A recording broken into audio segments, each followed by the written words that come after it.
Hi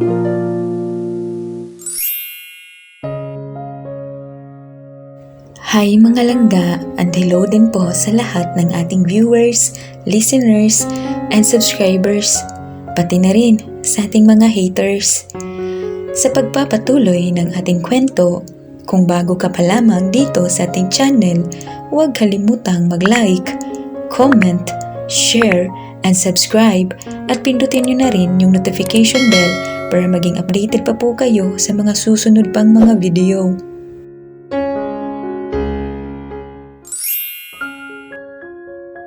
Third person's point of view. Wala pa rin sa pagtigil ang isang lalaki sa kanyang kasama sa trabaho na pagsusuntukin ito dahil sa pagpalya ng plano nila ni Don Juan. Di niya na alam ang gagawin. Patagal ng patagal siyang namamalagi sa trabaho niyang ito ay mas lalong nadagdagan naman ang mga kasalanan niya sa taong mahal niya. Di niya na rin kakayanin pag nalaman ng mahal niya ang lahat-lahat ng ito na siya lahat ang may kasalanan kung bakit nagkakaganito ang buhay nila pag uwi nila ng Pilipinas. Napangisi lang ang kanyang sinusuntok na lalaki habang pinapahira naman nito ang mga tumatalsik na dugo galing sa labi nito. Putang ina ka, hindi to ang plano ha? Bakit dinadamay mo pa ang dalawang bata? Napakadumi mo ng tao. Sigaw niya habang hinihingal na tumayo sa pagkakasuntok niya sa lalaki na ngayon ay nakahandusay pa rin na nasa sahig. Napangisi ulit ang lalaki at pinipilit na tumayo sa pagkakahandusay niya sa sahig at hinarap naman ang lalaking hingal na hingal pa rin pa hanggang ngayon. Nagsalita ito at doon na rin natigilan ang taong sumuntok sa kanya kanina. Bakit ikaw? Malinis ka ba ha? Sigaw ng lalaki habang kwinalyuhan na niya ang taong tumahimik sa sinabi niya. Halata sa lalaking kinalyuhan niya na sobrang takot at pagkadismaya. Bakit ha? Malinis ka pa rin ba? Hanggang ngayon sa babaeng mahal mo? Di ba hindi na? Dahil sirang-sira ka na dun. Pare, huwag kang magmalinis dyan kasi parehong-pareho lang din tayo. Gusto mong sagutin ko ang tanong mo ha? Oo, gusto kong idamay ang dalawang batang yon para maranasan rin ni Zack kung paano mawala ng taong minamahal kasi lintik lang walang gantitol. Pagkatapos mamatay ni Corinne, yun na lang yun. Pagkatapos mamatay ng babaeng mahal ko, yun na lang ba? Agad kadali ha? Para hindi sila gantihan sa ginawa nila ha? Sigaw ng lalaki at doon na naalarma ang lalaking kinalyuhan niya. Malakas niya itong itinulak at napahiga uli ito sa sahig. Mabilis pinaibabawan ng lalaki ang nakahandusay na ngayon nakalaban niya at sunod-sunod na nitong pinagsusuntok. Huwag na huwag mong idadamay sila rito. Dahil pag nagkataong may nangyaring masama sa kanila, ako mismong papatay sa iyong walang yaka. Kung gusto mong gantihan ang lintik na Zack na yun, hahayaan kita. Pero wag na wag mong papatayin ang mga bata. Walang yaka, wag mo silang idamay sa kabaliwan mo. Sigaw niya naman ulit dito at isang malakas naman na suntok ang ibinigay niya ulit sa lalaki. At ngising aso lang ang walang hiya. Hindi ko may papangako yan tol. Gagawin at gagawin ko ang gusto kong mangyari. Hindi na ikaw ngayon ang hari dito.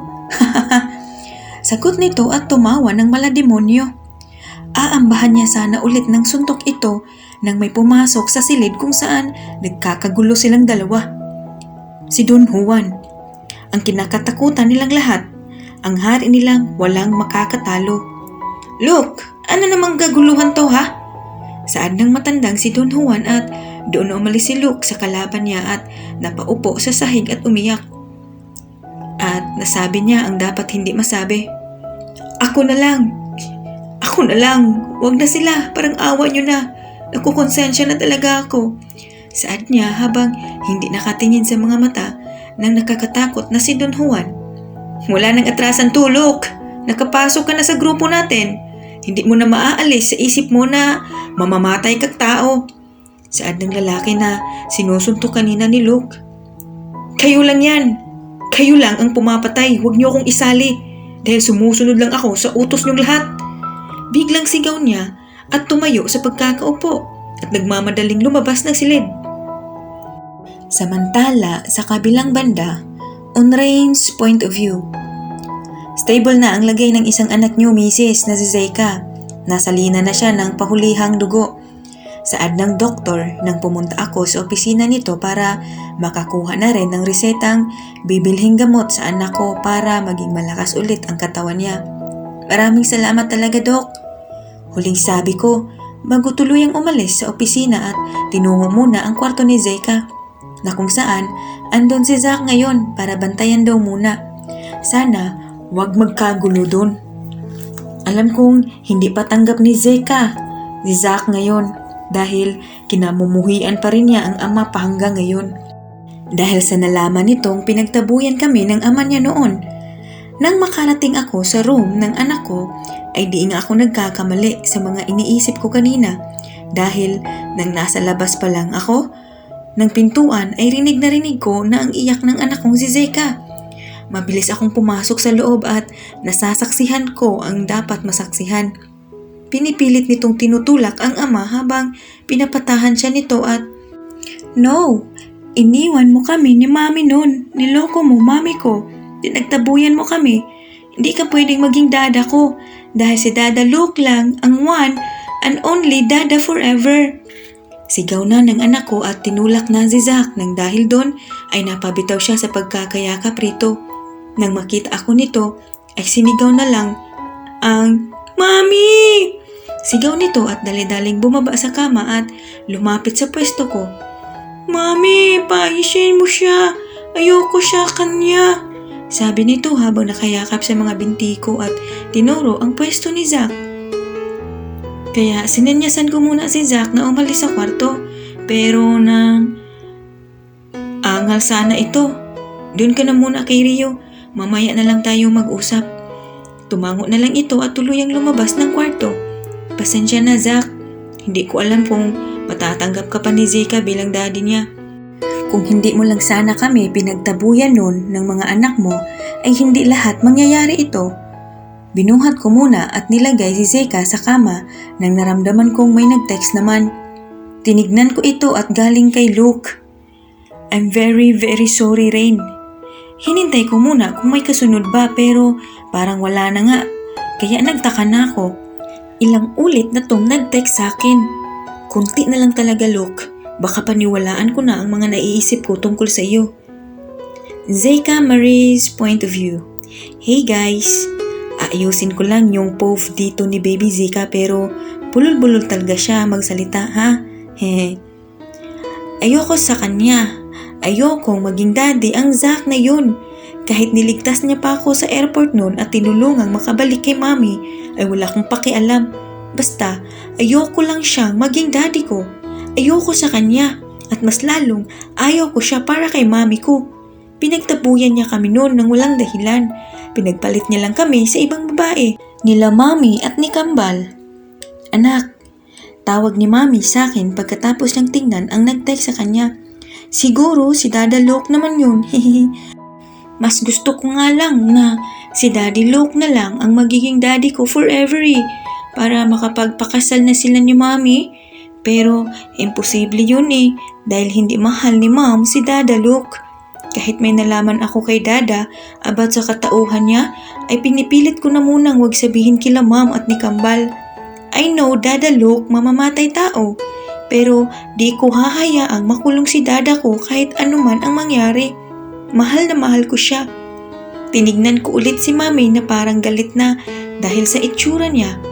I'm sorry mami pero di ko talaga matatanggap muna si Zack or I say my real father. Sabi-sabi ng isipan ko. Ba't mo yun ginawa sa daddy mo anak? Tanong ni mami. Nilapitan ko lang si ma'am para halikan sa pisngi. Baka mawala ang init ng ulo niya sa akin. Yan kasi ang ginagawa namin ni Kambal dati pag galit si ma'am sa amin. Mabilis namang lumayo si ma'am sa akin. Wag na wag mo kong idadaan dyan sa mga paglalambing mo, Zeka Marie Montefalco. Galit na sabi ni mami. Lagot. Galit nga si mami sa akin. Ang zaksing yun kainis. Nagpout na lang ako at yumuko. Si mami galit sa akin. Mami, I'm sorry. Saad ko habang nakayuko pa rin, nagpabuntong hininga lang si mami. Wag mo akong hingan ng sorry, Zeka Marie. Doon ka mag-sorry sa daddy mo. Doon ka may kasalanan kaya sa kanya ka humingi ng pasensya. Maotoridad nitong sabi sa akin. Ayoko, mami. Ayoko sa kanyang humingi ng sorry at lalong hindi ko siya daddy, ma'am. Sigaw ko na lang bigla. Kaya naglalaki ang mga mata ni ma'am na tiningnan ako. Isa, Zeka Mare. Ayaw mong humingi ng sorry sa daddy mo? Ititigil ko na ang pagbili ng mga dal mo. Sabi ni ma'am. Bakit niya sinasama ang mga dal kung pinapabili ko sa kanya sa ginawa kong kasalanan? Mami naman eh! Mami naman eh! Mangiyak-ngiyak ko nang saan kay mami habang nakapuppy eyes pang tinitignan ko siya. Dalawa! Zeka, ayaw mo? Maotoridad ulit nitong sabi kaya doon ako sumuko. Okay, fine. Hingi na ako ng sorry sa Zach na yun. Pero hindi ibig sabihin na matatawag ko na siyang daddy, mami. Pinagpalit niya tayo nun at pinagtabuyan pa kami sa loob ng tummy mo nun. Sagot ko bago tuluyang bumaba sa kama. Daddy, Zeka, hindi Zach. Respetuhin mo naman ang ama mo. Hayst, halika na nga. Puntahan na natin sila ng ate Rio mo sa ICU. Saad ni mami bago tuluyang kinaladkad ang dextrose ko. Anong nangyari sa ate ko?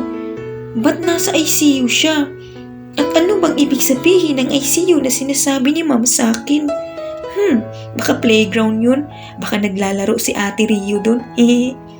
Excited na ako. Wait for me, ate Rio. Pupuntahan ka na namin ni mami dyan. Samantala, sa kabilang banda, on Zach's point of view. Kanina pa ako andito sa loob ng ICU kung saan wala pang malay ang isang anak kong si Rio.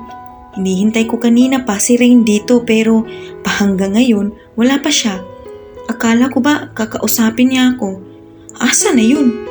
Bigla ko naman ulit naisip ang mga nangyari sa loob ng kwarto ni Zeka kanina. Hindi niya ba ako tanggap bilang ama niya? Galit rin ba siya sa akin dahil pinagtabuyan ko sila noon? Ginawa ko lang naman kasi ang lahat ng yun dahil gusto ko silang ilayo sa ikakapahamak nila. Mahal ko sila pero di ko intensyon na gawin yun. Sana Zeka, anak ko, darating sana ang araw na hinihintay kong matanggap mo na bilang daddy mo. Nahayaan mong makapasok sa buhay niyong mag-ina. Anak? Sambit ko habang hinahaplos ang pisngi niya. Singganda rin ni Rain si Rio. Napangiti ako bigla. Anak, pag nagising ka ba at makikita mo ako, matatanggap mo ba ako bilang daddy niyong pinagtabuyan kayo noon? Sana Rio anak, huwag mo akong ipagtabuyan ha. Ngayon ko na lang kayo makakasama at nakakasama, sana matanggap niyo na rin ako ng kambal niyo. Promise anak, pag nagising ka dyan at gumaling na ang bunso natin, ipapasyal ko kayo kahit saang lugar man yan basta maging masaya lang kayong dalawa at ng mami niyo. Kaya anak, gumising ka na ha? Narinig kong may kumatok sa salamin itong ICU kaya mabilis kong nilingon at doon tumambad sila Rain at si Zeka kaya nginitian ko sila pareho pero wala naman akong natanggap na ngiti sa kanilang pareho. Hays, napabuntong hininga na lang ako sa sarili. Kailan niyo ba ako mapapatawad? Zach, may gustong sabihin ang anak mo sa'yo. Zeka, spill it. Saad ni Rain nang makalabas na ako sa loob ng ICU at binalingan niya ang anak naming dalawa na nasa likod ko naman ang paningin ni Zeka. Ay, tignan mo naman sa mata si daddy anak. Sabi ng kabilang isipan ko. Zeka, spill it now. Napag-usapan na natin to, di ba? Kanina? Saad ulit ni Rain sa anak namin at doon na ako tiningnan sa mga mata ng anak ko. Ang kulay asol nitong mga mata kuhang-kuha niya sa akin. I'm sorry po kanina sa inasal ko po. Di na po mauulit yun. Saad nito sa malamig na boses at tinignan naman ang nasa likuran ko. Ano bang meron sa likuran ko para doon ang atensyon niya? Lilingon na sana ako kung saan siya nakatingin nang mabilis siyang nagsalita na ipinagtaka ko naman. Huwag kang lilingon please. Huwag kang lilingon. Kahit nagtataka ay sinunod ko na lamang siya. Nagsalita naman ulit ito. Again, I'm sorry po kanina. Pagpapaumanhin ulit nito at tumingin naman sa likuran ko. Ano bang mayroon? Tinignan ko naman si Rain sa tabi ko kung saan nakaharap rin sa anak namin katulad ko. Nasa tabi ko lang siya. Kaya hindi niya nararamdaman na may tinitingnan si Zeka sa likuran ko. Okay lang yun anak. Sagot ko sabay luhod at pinantayan ang tayo niya at niyakap siya pero sandali lang dahil mabilis siyang kumalas sa akin. Pero ganun na lang ang gulat ko nang manglaki ang mata niya na nasa likuran ko pa rin ang tingin. At bigla siyang sumigaw na ikinabigla ko sa pagtawag niya sa akin. Wag po! Wag po! Ang daddy ko! Sigaw niya at ang paglipat niya sa likuran ko at niyakap doon. At kasabay nun, ang pagputok ng baril. Kung bakit ngayon ay nakahandusay naman ulit ang anak ko. Nasa bingit naman ng kamatayan ang anak ko. No! Mabilis kong nilingon ang tinitingnan ng anak ko kanina. At nakita ko ang isang lalaki na tumatakbo palayo sa amin. Shit! Oh no! Zeka! Rinig kong sigaw ni Rain kaya mabilis ko silang dinaluhan ng anak ko. Binuhat ko si Zeka papuntang OR ulit. Bakit ba nangyayari to? Kahapon lang nabaril si Zeka at naoperahan Bakit ito naman ngayon? Di ko na mapigilang hindi maiyak sa mga naiisip ko. Basta ngayon ay ang lalaking yun ang bumaril sana sa akin na sinalot naman ni Zeka para sa akin. Kilala ko ang lalaking yun.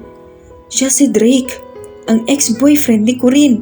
Putsya, maghintay ka Drake dahil pag nalaman kong may kinalaman ka sa lahat ng ito, babalatan talaga kita ng buhay.